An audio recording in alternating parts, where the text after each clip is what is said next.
Project 13. Yeah, I'm struggling this morning. I am tired. I didn't sleep that well last night. I do have my coffee. I do have my banana donut. Man, there's just some days that are harder than others, and you know what I mean. But that's just the way it goes sometimes. Thanks for tuning in to the morning vlog in the dark. Again, it feels really nice out there. Not too warm, not too cool, just right. Yesterday on my way home from work, I uploaded a video. I asked a couple questions. I was only going to ask one, then a second one came into my head, so I asked that one too. First one was, have you bought a device in 2017 and you already returned it? You were just so disappointed. It didn't work out. You were hyped. You were excited. You were jumping up and down when you got the package at your doorstep, or you went to the store to pick it up. You have the bag in your hand. You get home. There's that unboxing. There's the setup. And then, yeah, either you know right away or a few days, it just doesn't work out. And you return it, and you're disappointed. So I asked what device was that was so disappointing, and I'm going to ask it again in this morning vlog. The other question was, flagship devices, are they still dominating? And they are. They are. To the average consumer, you know, that's the thing. In my opinion, and we're consumers as well, but I think we're not the average consumer, okay? There's a little more going on there with all of us than there is with the average consumer. And when I say average consumer, I make that sound like a bad word. It's not. Sometimes I wish I was the average consumer where I could just purchase one device for 1 year or 2 years and I don't spend any more money. But I love what I'm doing here on YouTube. I love the team. I love my channel that I'm willing to do that because it's exciting, and there's a group of us that are just enthusiasts over these darn smartphones that we're so addicted to. So, hey, kudos. Cheers to you, average consumer, when it comes to smartphones. But because there are way more, in my opinion, that is always going to be the support to the flagship devices, because you can walk into a carrier store and you can go get yourself onto a plan, pay monthly payments. And this is just one reason. There's other reasons. And, you know, $20, $25, $30 a month that you're not really looking at, unless you're really detailing every part of your bill. You're just paying that monthly, and you got yourself a nice $800, $900 device in hand, whether it be a Samsung device, whether it be an Apple device. Okay? But again, there's a lot more that goes into that, but I'm not going to get too detailed into that. But flagships are still dominating, and they're going to in that sort of way. So, anyway, you can answer those questions again. What you think about flagships ruling, dominating, the mid-range, the mid-ranger flagship, even though as enthusiasts we are still very deeply into the mid-ranger, and who can come out with the device with the killer specs, killer price point that would literally lure you away from a flagship device, at least for a brief moment, right? We're always looking for that device. Now, with that being said, I was asked the question, what was the device that I was most disappointed in?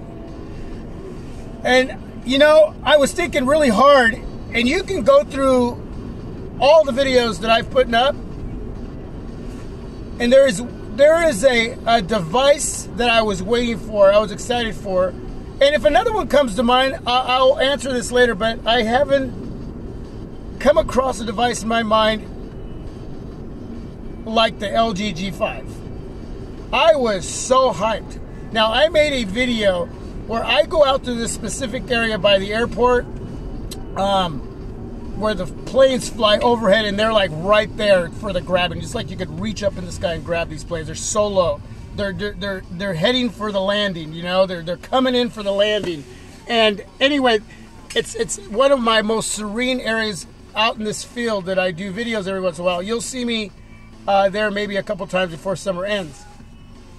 But I really like going out there and making outdoor videos. Anyway, I set up this little skit where I can't remember what smartphone I was using. I got it on my tripod, and I come running in from way out in the field, skipping in, jumping up and down with this bag in my hand, and I'm like, woo, here it is, and I'm all excited, and it's the LG G5. Modularity at its best.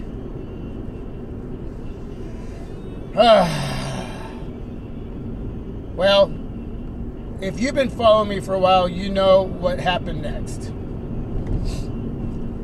Internally, that device was sweet. It was a beast. It was a monster. It was definite. Underneath the hood, it was a performer. Great cameras. The IPS display, a lot of light leaks. It was bleeding like crazy. Went through 2 devices and finally said, that's it. The modularity, the body wasn't all that bad to me. It didn't seem like it was, it almost seemed a little bit more like a toy than something that you could really take really serious. But it wasn't that bad looking. I was trying to understand what LG was doing here with this device, and this was the beginning of something big, and I could see it, and I could understand it to a point, and I was willing to accept it. I know a lot of folks were having problems with their LG G5s and the antenna lines being exposed through the back of the device. A lot of folks feeling that it was like a thin tin can of aluminum. It just didn't set right for a lot of folks, and there was a lot of folks who loved the device and still have the device, and you can get the device now for 200 and some smacks, depending on where you're shopping it. Do your homework on that. I mean, at that price point, around 200, 250 bucks, if you can get an LG G5, as long as you're not having any major issues, sure. Again, underneath the hood, it's a monster device.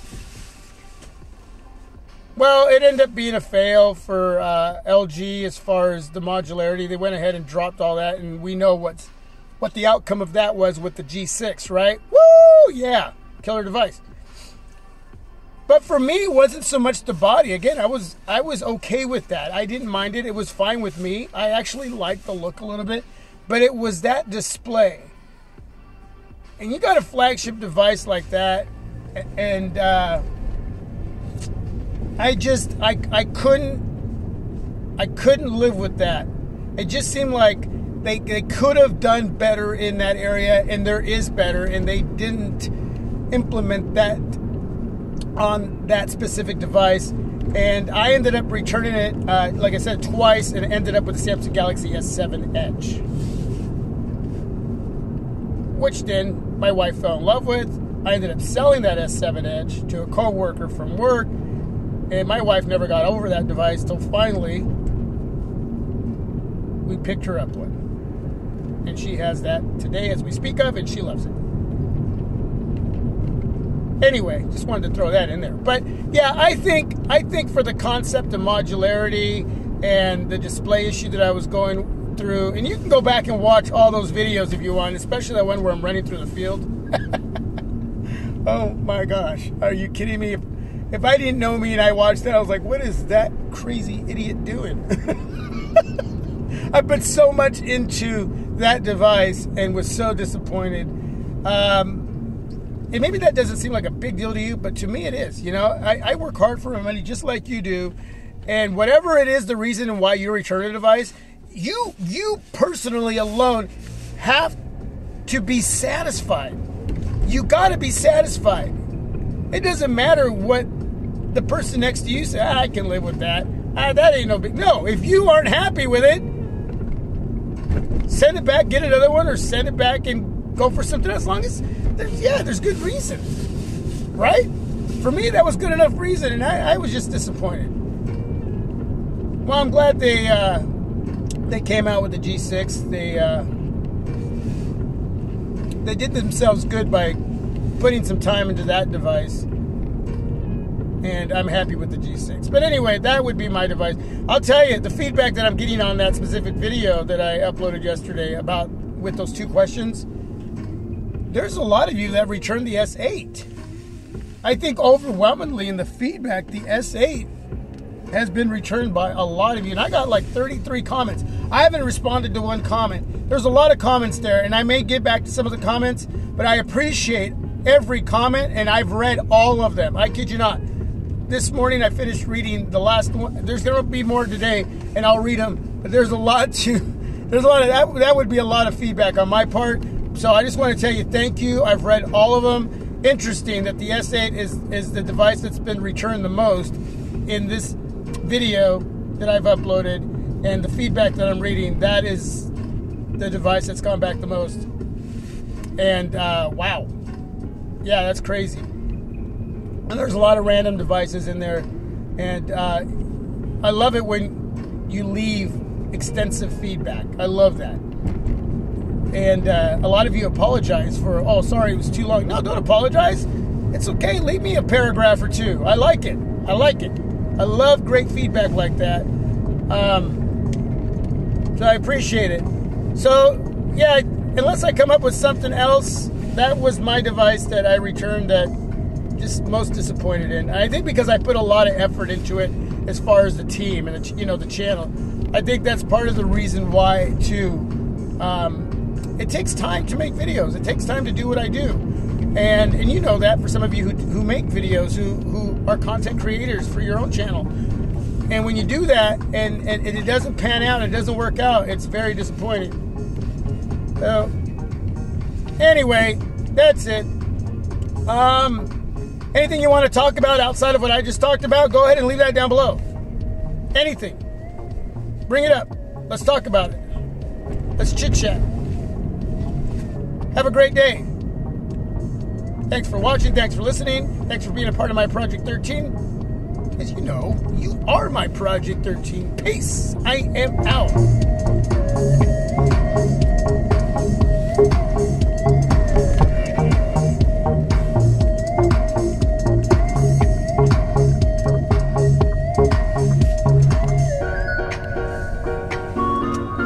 Have a great day, everyone.